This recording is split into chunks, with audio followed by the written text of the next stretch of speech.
บ้านของบ้านธนาคารของแต่ละหลังคาเฮิรนนี่เป็นเหลาเขาเจ้าละมุงโดยเป็น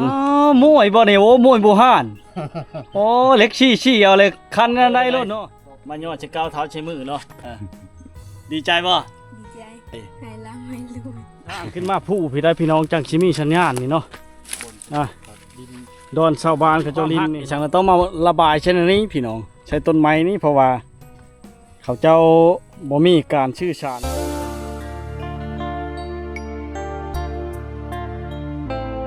ทักทายสบายดี FC ทุกคนนะวิดีโอได้เฮาการ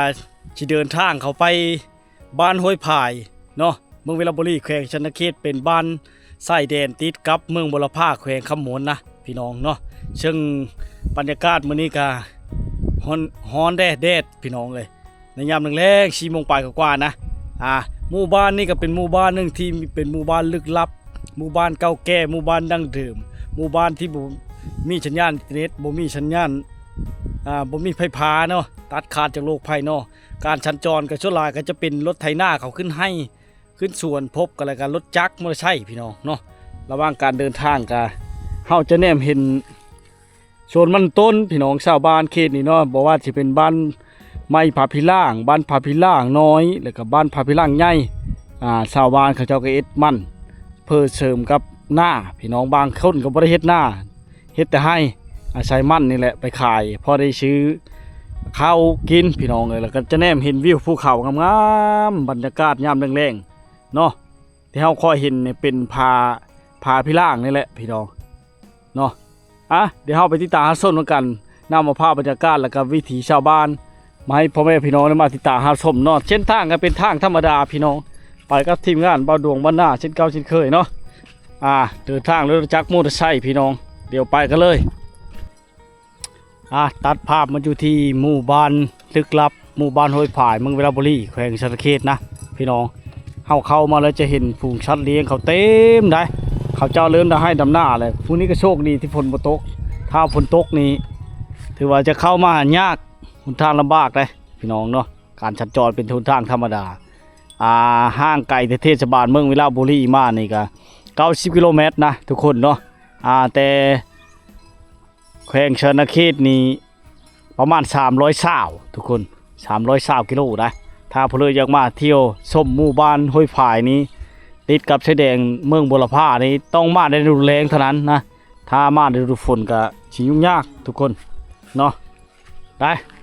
แต่ต้องมีไกด์นำเที่ยวถ้าชาวต่างชาติหรือว่าต่างประเทศได้เมื่อนี้ก็โชคดีเนาะมาเป็นสะพานบุญให้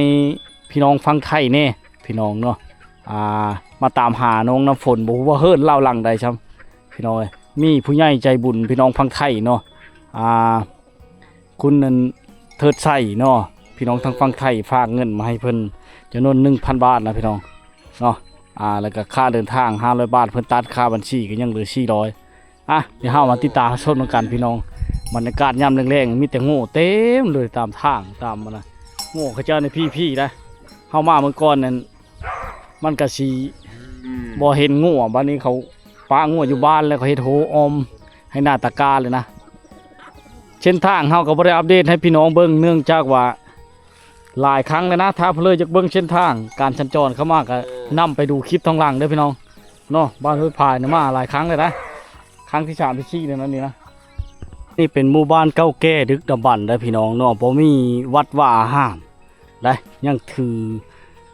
ศาสนาผีหรืออย่างต่างๆยังต่ำเข้าถ้าอยากเบิ่งการต่ำเข้าวิถีชีวิตเขาเจ้าเนาะต้องมาเบิ่งในยามเช้าๆเด้อพี่น้องยามแรงไปนี้เขาเจ้าจะบ่ค่อยต่ำเนาะเจ้าจะบ่ได้ต่ำได้โชว์หลายนะเพราะว่าเขาเจ้ามาแต่ให้แต่ส่วนเขาเจ้าจะต่ำแต่4-5 โมงเช้าไปตึมต่ำแล้วมื้อเช้านี่เข้ามาเนี่ยแล้วบรรยากาศในเช้าจะเห็นแต่เขาหาบน้ำแบบดั้งเดิมหาบน้ำสร้างเก่าแก่แต่กี้ยังมีให้เห็นให้เบิ่งให้ส้มพี่น้องเนาะปัจจุบันนี้เนาะนี่ได้บรรยากาศยามแรงๆที่หมู่บ้านชนบทห่างไกลเนาะโดนเขาจะได้มาเท่านึงข้าบ่มีภารกิจเฮาก็อาจจะบ่ได้มามือก่อนเฮามาแล้วฝนตกละทางแห้งอีหลีพี่น้องทางเขายากก็เลยกลับคืนเนาะเป็นชาวบ้านบุญให้เบาเทิดใส่ก็เลย เข้ามาบ่ได้นะพี่น้องนะได้อันนี้เป็นทางการสัญจรไปแต่ละเส้นทางเฮิรนอันนี้มันมีรถไถน้ำแน่เนี่ยมันยังเป็นอันนี้พี่น้อง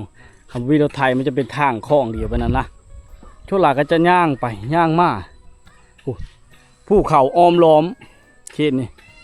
พี่น้องทางนี้ก็เป็นโน่นภูเขาได้ขึ้นพุ่นละขึ้นบนให้ครับพุ่นละจังสีมีนั่นนะพี่น้องนะจังสีมี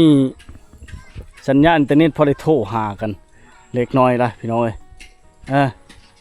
จากอยู่ใส่ช้ำเฮิร์ดแล้วก็ตามหาน้องน้ำฝนมาหนึ่งสองถามไปน้ำได้อันนี้เป็นเหลาเขาเขย่าเลยมุ่งโดยเป็นแอมโดยผ่ากระเตะแล้วก็เป็นนะพี่น้องนะเขาเอ็ดไม้แล้วอันนี้พี่น้องเนาะเฮิร์ดน้องลี่นี่ที่จิบอยู่เลยงะขันไดอยู่พี่น้อง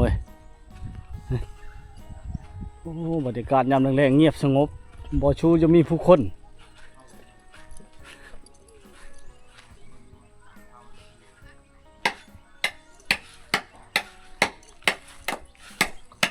บัดส่วนเอ็ดพิเลอร์นี่นะเอ็ดมวยมวยบ่เนี่ยโอ้มวยบูฮานโอ้เล็กชี้เอาเลยคันนั้นได้โลดเนาะมีหยังเขาเอาเอ็ดนี่เอามะพร้าว กกมะพร้าวโอ้แต่เก้าก็เคยเอ็ดบ่แต่โบราณแล้วนี่เป็นนะเจ้าเห็นเนาะบ้านภาษาเจ้าเอิ้นได้เลยนี่ไรไล่เอ็ดเลยว่าเอ็ดมวยบ่มวยหากก็เพิ่งเคยเห็นได้เคยเห็นเนาะเอาไปเลยว่าเอ็ดน่ะมะพร้าวกมะพร้าวเนาะโอ้เคยเห็นนะทุกคนมีหยังอันนั้นน่ะกระเตี้ยวมวยมันบ่น่ะกระเตี้ยวมันนะโอ้ถือว่าไอเดียชุดเจ๋งเนาะถือว่าบ่ชานก็ได้เจ้านี่เนาะไปตัดกกมะพร้าวตายมาเอ็ดโลเรียบร้อยกินขึ้นมันได้ก็เรียบร้อยฮะแต่โบราณชานมันบ่เป็นว่าเฮาผู้เป็นก็เป็นเฮาจะบ่เป็นหมูเขาชานเป็นแต่เขาเอ็ดเฮานี่แหละมันบ่เป็นเด้ขูดเอาเก่งเบิ่งเนาะบ่มีเล็กสปะนี่เลยเอาพาถ้าเอาแหละมันยากเนาะอย่ามันแตกบ่มันแตกยันมันแตกกัน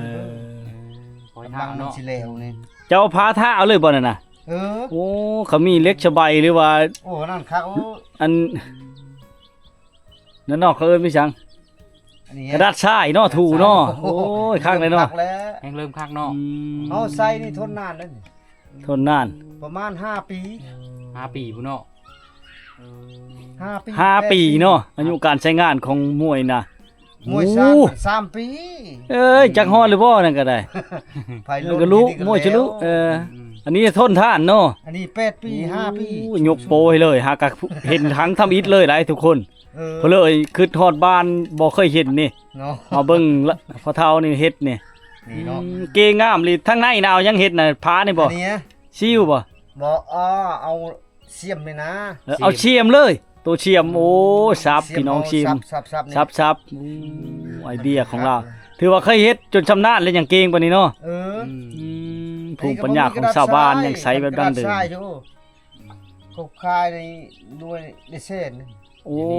เขาคายได้ถือว่าชื่อชุดแล้วเนาะโนนแสนเนาะเฮ็ดยากแสนปลายพุ่นแหละจักมือนี่สิแล้วนี่คือว่าจักมือนึงโอ้มือนึงก็แล้วโอ้ข้าวสารมวยบ่แล้วนะมือนึงน่ะบ่จักครอบมันบ่จักอะไรนี่มันพอแห้งอันนี้มือนึงก็แล้วนะเฮ็ดแต่เช้าก็คันสารเราเพิ่งได้เนาะนานแล้วเด้3 มื้อพุ่นเนาะได้หาไม้อีกพอแห้งเอาไว้เอาเราไม้อีกอันนี้เถาะได้ตะกกพร้าวมาแล้วอีโลดนี่เนาะพร้าวแล้วเอาชิวก้อนต่อตะบิดพอมันเป็นหูลมพอลมพรามพรีนี่ก็ต่อนั้นเอาเสียมอีก2เสียมซ้อๆเฮาเลยเนาะแล้วนะเอ็ดมื้อนี้เลยบ่นี่น่ะบ่แต่หึงแล้วยังบ่ทันใส่มันว่าจะนอนนาแล้วนอนนาบ่ได้สัตว์ป่าบ่บ้านเฮาเนี่ยบ่มีได้หมูหายากเลยเนาะหมดแล้วเดี๋ยวนี้มันคือแต่เก่าแล้วหมดแล้วชาวลี่นี่ไปใช่นี่เฮ็ดแต่เฮิรนแล้วไปแล้วเดี๋ยวนี้ไปให้บ่เสียญาชวนชวนมันชวนมินโอ้ใช้ขึ้นมาเขาว่าเฮิรนอันน้องน้ำฝนอยู่ทางนี้อยู่ใช่นี่โอ้นั่นบ่ลังนะโอ้ขอบใจหลายๆพี่น้องมาสืบสามเฮิรนน้องน้ำฝนเนาะพุ่นน้อยแคมภูเขาพุ่นได้เฮิรนลาวอยู่ใกล้ไก่เนาะ อยู่ชนบ้านนี่นะพูดเลยมาละตี แม่นมาหรือบ่แม่นบ่ จังว่าแม่นบ่เขาไปจื้อแล้วพี่น้องเห็นครั้งทมิตเนาะมีผู้ใหญ่ใจบุญนะพี่น้องทั้งประเทศไทยเพิ่นพาเงินมาให้จำนวน 1,000 บาทมาได้ค่าเดินทางแต่กลับไปกลับมา3 มื้อเลยค่าเดินทางกะฝนตกห่ำหมดเลยพี่น้องเอ้ย400 บาทเนาะก็ย่ามันไม่ได้กะเป็นเวียกของเฮาอยู่แล้วเฮามักมันเข้ามานะเฮ็ดเฮาก็ได้เข้ามาโอ้เหินแล้วมันยังต่ำเข้าอยู่บ่พี่น้องเอ้ยต่ำเข้าบุห่านนี่พี่น้องแม่นบ่คือสิแม่นพี่น้องน้องผลหรือคล้ายคือเนาะแม่นแล้ว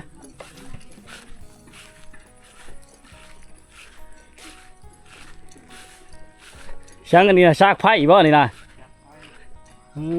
ทอดออกก็ได้นะซากแต่นี้ก็ได้บ่ช่างอยู่พี่บ่เฮิรนนะผู้ชาวสบายดีสบายดี สบายดี โอ้บ่ได้ว่าบ้านนอกบ่ซะมื้อก่อนเห็นอยู่บ้านนอกพุ่นตามหาช่อมื้อแล้วมาฝนตกค่ำกลับคืนมันมาบ่ได้ทางมาแต่ให้บ่นี่นะอันนี้ก็บ่จักแนวนะแล้วก็แชทหาน้องน้ำหวานแล้วมันติดต่อน้องบ่ได้ฉันนี่บ่เห็นฉันนี่คันบ่ติดต่อไว้แต่ช่อมือพุ่นน่ะเนาะเราย่างมาบ่น้องน้ำหวานมาบอกจังน่ะย่างมาโอ้แต่บ้านนอกพุ่นได้6-7 กิโลในดงนี่นะเราบ่ย่านผู้บ่าวคุมบ่ว่าไงฮะ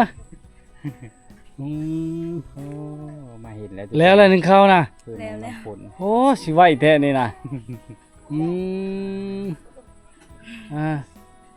อันนี้เราเถิดเจ้าเนาะอยู่เข้มภูเขาเข้มป่าเข้มดงพี่มุ้ยฮอดสัญญาณอินเทอร์เน็ตบ่นี่นะมุ้ยฮอดไฟฟ้า บ่มี ในโทรศัพท์มันน่ะคันจะเซ็ตไปทางไหนซะขึ้นผู้ป้าอย่าโทรหาผู้บ่าว FC ทั้งภายในและต่างประเทศสิเฮ็ดได้เลยซะนี่นะเนาะ พื้นผู้พุ่นล่ะอยู่นี่ ไม่เห็นตัวจริงแล้วพี่น้องเอ้ยน้องน้ำผลเนาะมื้อนั้นเลยค่ำได้จังเห็นนะดอกไม้บานค่ำ วันนี้มาเตเว่น วันนี้มาบังตามหาแต่เว้นเลย มีไอ้น้องจักคนเนี่ยผู้ชาวฮะ นี่บ่เป็นลุงบ่ มีผู้เดียวเลยเนี่ยนะโอ้ลาวนี่ได้แล้วอยู่น้ำไผจะอยู่น้ำชุเจ้าบ่ แม่ได้แม่ไปทั้งมื้อเดี๋ยวนี้อยู่กับแม่ อยู่กับแม่บ่เฮ็ดแต่ให้บ่หรือหน้าก็เฮ็ดนำหน้าอยู่ทางใดทางเข้ามานี่บ่บ่น้องน้ำพลไปทางเลอหน้านะ ทางผ่าน อยู่ทางเตอพุ่นพระโหยไปพุ่นบ่พระโหยนี่ไปบ่อยู่ชนทางนี้แสดงว่าเติม เฮ็ดได้ย่างไปบ่สองน้ำพลฮะ บ่ผู้ชาวดีใจบ่มี FC ฝากเงินมาเฮอได้ ดีใจ ฮะดีใจบ่เป็นแน่วันนี้เนาะวังเด้อนี่ขโมยอยู่เพิ่นบ่ได้ปิ้นเว้านะ ได้เพลิกกินแรงอ่ะ บ่มีหยัง ยังบ่มีหยังอยู่พี่น้องเอ้ยเนาะชื่อนี่เด้อผู้นี้น่ะว่า แวว น้องชาวจะบ่หลานบ่หรือน้องชาวน้องชาวหลานชาวสบายดี สวัสดี เฮ็ดในห้องได้แล้วเนี่ยเฮ็ดในห้องเลยมีได้เข้ายังใกล้หูพระชาลาวอยู่เนาะ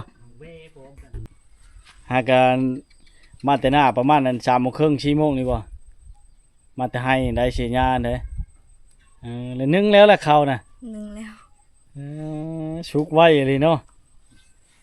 ไปตามน้ำมา บรรยากาศยามแรงๆไปตั้งน้ำอยู่ใช้บ้านเฮานี่ฮะ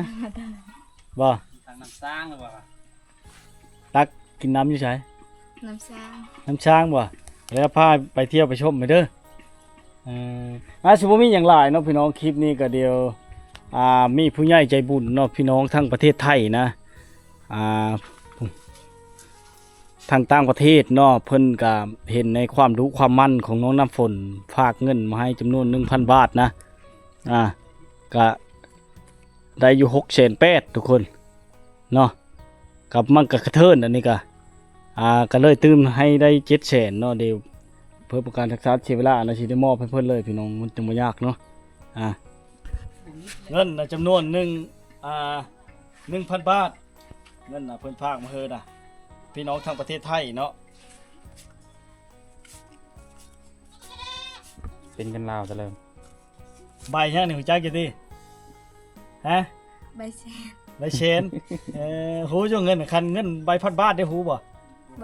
บ่ฮู้ บ่หูบ่หูช้ำโอ้พี่น้องเอ้ยเนาะ นี่แหละเล่าฮอดบ่ฮู้จักใช่ว่าเงินเนาะแต่นี่หูอยู่เนาะ คนบ้านนอก เดี๋ยวสิเอาเฮอได้มายอดจะก้าวเท้าใช้มือเนาะนี่พี่น้องฮอดมาถึงแล้วหูแนมกองหูแนมกองดีใจบ่ ดีใจ จนเว้าก็บ่ย่อเลยมื้อนั้นคือเว้าหลายแท้มันเห็นจับเงินเลยบ่เป็นแล้วบาดเลย ไปเฮ็ดจริงเลย นับเบิ่งบาดเลยเท่าไหร่ นับเบิ่งด้วย เท่าไหร่จักอยู่บ่ 7แสน 7,000,000มาฮอดมาถึงแล้วเลยเด้อพี่น้องไอ้น้องอันเงินจำนวนนี้ก็เป็นเงินน้องเนาะที่เขาช่วยเหลือแล้วแต่น้องสิใช้จ่ายในครอบครัวน้องนั่นแหละแม่นะมานะคือสิดีใจแห้งเนาะ อยู่ก็มีคนเอาเงินมาเฮอเนาะ ดีใจแล้วไปละดอก ดีใจแล้ว ดีใจป่ะเลือกกับชุดท้ายนี่ก็ไว้ใช้ให้พ่อนให้พี่น้องที่ฝากเงินมาให้เนาะเป็นบ่ ขอบใจเด้อ ขอบใจ ขอให้เพิ่นอยู่ดีมีแห้งสุ ข ข อให้ ภาพ เพิ่นอยู่ดีมีแรง ให้ร่ำให้รวยทีนี้ต่อไปสุขภาพอายุมันขวัญยืนเนาะร่ำรวย ให้ร่ำให้รวย เท่านั้นแหละ น้องเพิ่นก็เว้าอนาภาษาลาว พี่น้องเอ้ยเนาะ แจ้งไปเลยนะทุกคน ชนลากับชนบทเนาะแบบชนเผ่าบ่รู้นะพี่น้องเอ้ยแล้วก็สิให้พรต่างเพิ่นเนาะ นบนี่ก็ขอใช้ให้พรแก่ผู้ใหญ่ใจบุญเนาะผู้ที่ช่วยเหลือน้องน้ำฝนนะก็ให้มีสุขภาพแข็งแรงเนาะความเจ็บอยู่ไรความไข้อยู่ซุมีเนาะอยู่ดีมีแห้งมีสุขภาพเข้มแข็งเนาะสุขกายสุขใจอยู่ทั้งเลิกก็ขอมีไส้ไปทางไหนก็ขอมีโชคกินบ่บกจมบ่ลงเอามาให้ช่ำนี้ก็ขอให้มั่งมี100 เท่าพันเท่าล้านเท่าเนาะขอให้มีแต่ความสุขความเจริญเฮงปังประสบผลสำเร็จทุกประการกันแล้วกันเด้อพี่น้องเด้อเนาะมีช่ำนี้แล้วพี่น้องเลยวิดีโอนี้ก็สิได้จบเพียงเท่านี้นะเนาะเงินก็มาฮอดแล้วเพราะว่า3มื้อทุกคนที่เฮาเดินทางเข้ามามื้อที่3แล้วมื้อนี้2 มื้อก่อนเฮาก็เข้ามาเนาะมื้อวานนี้ก็ถึกฝนตกห่ำนะเฮาก็บ่ได้เข้ามาพี่น้องเนื่องจากว่ามันมายากถ้าฝนตกห่ำแล้วมันสิฮอดค่ำติดภารกิจแน่เฮ็ดให้บ่สามารถมาได้นะเป็นไรน้องณพลเฮือจะแตกโอ้โห ดีเจอแห้งเนาะ เคยได้อยู่บ่เนี่ย บ่เคย บ่เคยเลยบ่เคยมีไผเอามาเฮ้อเลยแบบนี้บ่ ที่ไหนที่ให้เราก็บ่ตะกี้ ในนั้นบ่ดีใจอยู่บ่ ดีใจ ดีใจ นี่แหละพี่น้องคันจะติดต่อน้องนี่ติดต่อทางใดมีเฟซมีไลน์บ่ มี แต่ว่าอยู่นี่บ่สามารถใช้งานได้โทรศัพท์เนาะต้องย่างขึ้นภูเขาอยู่พู้นผู้ จังคิดติดต่อน้องสาวในใดพี่น้องฐานะก็ยังโสดบ่ โชด ยังโสดถ้าว่าพี่น้องฟังไทยเนาะหรือว่าทั้งต่างประเทศ หรือว่าทั้งประเทศลาวเนี่ยอยากมาโอ้ร่มอยากพูดคุยอยากเป็นจี้เป็นแฟนขอเป็นแฟนอย่างก็ได้บ่ ได้ ได้พี่น้องไอ้เพิ่นก็ยอมรับเนาะแต่ต้องได้ร่มกันก่อนเนาะมักฮักกันคันฮักจริงเลยที่ว่ารับได้เนาะ ได้ แม่นบ่ แม่น ชิจิบจบคลิปเพียงเท่านี้นะพี่น้องขอขอบใจที่เชลาเวลามีค่ามาติดตามชมเนาะเงินก็ฮอดมื้อแล้วนะพี่น้องนะปั่นให้ผู้น้อยนี่เด้อ นี่แหละพี่น้องเอ้ยคือสิดีใจแห้งเนาะชาวพลเนาะบันส่วน โอ้น้องน้ำหวานน่ะเป็นหลานเจ้าบ่ เออ เจ้าเลี้ยงมาแต่น้อยพุ่น แต่น้อยพุ่นแล้ว แล้วแม่เราก็อยู่ในเฮิรนเจ้านี้อันนี้เป็นเฮิรนแบบเฮิรนร่วมบ่ เออแม่ก็อยู่นำพ่อยหมด เจ้าน่ะเป็นอ้ายแม่แล้ว ฮะเออเป็นอ้ายแม่ เอ แล้ว อในนั้นเนาะ พ่อยหมดเบิ่งแยงเขา จะเฮ็ดได้เนาะอืม นี่ๆนะ ถือว่าเป็นลูกคำพ้อยเราเนี่ยบ่มีพ่อเนาะ พ่อปะอันแต่น้อยพุ่นแต่โอ้ยแต่น้อยพุ่นละเอาเลี้ยงเอาเอาใหญ่บ้านพาไปแล้ว เนาะโอ้คือสิเย็นดีเนาะผ้าไหมนี่เนาะ เย็นนะได้ อ่าอ๋อได้แต่ข้าวเยอะแท้เนาะได้ช้ามากินแรงนะ บ่มีหยังแหละบ่หาหยังเลย กระตุกน้ำจนนั้นก็ไปหาบแล้วหั่นเนาะ หาบแล้ว หมดแหละ บ่มีน้ำขึ้นภู โอ้ยน้ำขึ้นผู้ เออ โอ้ขึ้นผู้ทันทีก็ได้แนวกินมากิน เด็กก็มาแต่ บ่ได้ บ้านนี่แหละนำ บ่ได้ช่างผู้เต็มขั้นรถไถแล้วบางเลยนี่เนาะไปไถยังไถตะกร้าบ่สบายดี สบายดีไทยนา ไถนามีหยังกลับขะมาขันมะ ขมะ อืมยังยาปลุกอันนี้ เออ โอ้ยามนี้ก็ยังมีให้ช่อยอยู่เนาะ นี่แหละปลูกอยู่ก็ไม่ไผ่ เจ้าก็ชูบบ่ กระชุบล่ะ เอ ทาง อ ชุบทางแถวครบ สารพัดเนาะ เคยบ่รับจ้างบ่ โอ้นี่แหละพี่น้องเอ้ยในชนบทตุกน้ำนี่สำคัญแท้ๆนะที่ไปป้าไปดงมันได้ใช้นี่พระเจ้ามาแต่ให้น้องแก่มาก ไผ่นี่เห็นละเรียกอันเจ็ด โอ้อันเวลาอยากโทรหาหมู่หรือว่าอยากล่มผู้บ่าวผู้แพ้วหรือว่าอยากโทรหาญาติพี่น้องนี่ต้องขึ้นพุ่นบ่บอกผู้ชาวขึ้นพุ่นแล้วมีสัญญาณรักกี่ชังสัญญาณน่ะ ละเก่า รักเก่าโอ้พี่น้องเอ้ยเขาบ่ชันแหละแล้วเนาะ พาไปเบิ่งบนได้สัญญาณเนาะ พาไปเบิ่งโดนได้สัญญาณนั่นแหละพี่น้อง น้องน้ำฝน มันจะยากสัญญาณนี่ ไปกับแม่พร้อม แม่เพิ่นพาไป พร้อมมื้อนี้ มาแต่ให้แต่โชนไม่เมยมาแต่เชียร์มันบ่นั่นน่ะเชียร์เข้าให้โอ้น้องน้ำพลเลยมาก่อนมาหนึ่งเขาเป่าไผ่วางมือก็มาพร้อมเดียวบ่เราอายนะพี่น้องเลยแบบก็เขินๆดีใจแห้งเลยเนี่ย โอ้ต้นไม้ใช่เนี่ยบ่ฮะสิงนกพี่น้องเลยโอ้ยังอุดมสมบูรณ์อยู่เลยแถวนี้โอ้อิดอยู่พี่น้องเฮ้ย ทางจุดเก้งเนาะเขาเที่ยวมากไป ทางจุดเก้ง นาะทางกระดิ่งเก้งเริ่มมากคือเดินย่างขึ้นไปพุ้นแล้วบอกบนน้ำฝนไก่เติมเนาะบนดินสัญญาณตัวซับก็ได้ นี่แหละบอนบ้านเฮาตะกี้นะจักบอนใดได้สิมีสัญญาณบ่มีภูเขาพี่น้องอันนี้นี่บ้านเขาเจ้ามีภูเขาดิ ต้นในย่างขึ้นผู้เพื่อจะได้โทรนะพี่น้องเอ้ยโอ้เจ้า ไปดินคู่มือบอกคู่มือเนาะ บ่ทันฮอดอยู่บ่นี่น้องน้ำฝนว่าฮอดเฮาย่างมันนี่บ่ทันฮอดบ่นี่บอนที่ดอนนี่บ่มีบ่สัญญาณน่ะ อันนี้ก่อนบ่มี อันนี้ไม่ได้ ทางขึ้นมาผู้พี่ได้พี่น้องจังสิมีสัญญาณนี่เนาะ ดิน ดอนชาวบ้านเขาเจ้าลินนี่น้องน้ำหวานน้องน้ำฝนว่าเนาะ บ้านน้องน้ำฝน บ้านน้องน้ำฝนหมู่บ้านลึกลับโอ้โหเลวนกเขาโอ้เที่ยวนี่บ่นี่นะขึ้นมาพี่โอ้จนฮอดพี่จังได้เนาะน้องน้ำฝน อยู่พี่เนาะจังได้ อยู่พี่จังได้สัญญาณเนาะ มาแล้วนั่งดินอยู่แถวนี้ละแม่ก็มานำมื้อนี้ เพื่อแตกเลยพี่น้อง ย่างขึ้นมาฮอดเลย ปีนภูเขาจะว่า ต้องขึ้นมาพี่ เคยแต่เนาะปีนภูเขาขึ้นมา แต่ลักเจ็ดนี่บ่มีเลย แต่ละเก้าบ่ มันจะละเก้าไปจังแต่พ่อเขายังใช้ละเก้าเนาะอยู่นอกเนาะ ใช้สัญญาณนะบ้านผาพิล่างเลยเนาะดีได้บนดินเนี่ยนะบนดินเนี่ยนะโลกโซเชียลอยู่บ้านนี่บัตรกระทิมนี่เลยเนาะดินะนี่โอ้ โอ้อยู่พี่เลย เติมเน็ตแล้วกระทิมเลยเนาะยามคืนนี่เต็มอยู่แถวก้อนหินนี่แน่เนาะนั่งอยู่จับลาบไปเลย โทรศัพท์เครื่อง ชัด เครื่องมัน ชัดป้ายังลายอยู่นี่เนาะ บ่จักไปลูก ฮะ อืม บ่จักบ่ อืม มีแต่ภูเขาเด้อ้อมล้อม เข้าทั้งหมดเนาะ บ้านเรานี่พี่น้อง ก็เห็นวิวหมดเลย คอยวิวธรรมชาติหมดขึ้นมาถึงพี่น่ะ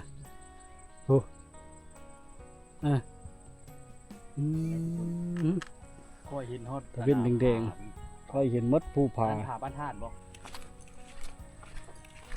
เอายับออกมาไกลๆในธรรมชาตินะอู้พี่น้องเลยยอมรับภูเขาอ้อมหอบเมิดหมู่บ้านลึกลับนี่เนาะ วิวภูเขาน้ำเพิ่นเนาะน้ำคนเนาะ งามขนาด อ๋อเป็นผา โอ้พี่น้อง ห เอ้ย รือว่าบ้านนี้ นี่หมู่บ้านชนบทเขตนี่พี่น้องเขาแกะสลักไว้ได้2,500กาหัวใจแสดงว่ามีความฮักอีสังก็ต้องมาระบายเช่นนี้พี่น้องใช้ต้นไม้นี้เพราะว่า เขาเจ้าบ่มีการชื่อสารอย่างนะมันยังบ่มีนะเนาะบ่มีสัญญาณอินเทอร์เน็ตถ้าบ่ขึ้นผู้พู้นนะลองเลย ต้นไม้นี่ก็เป็นต้นไม้ใหญ่ ต้นไม้ใหญ่สูงพี่น้องในตีนภูเขาเนาะโอ้สูงสง่าขนาด โอเค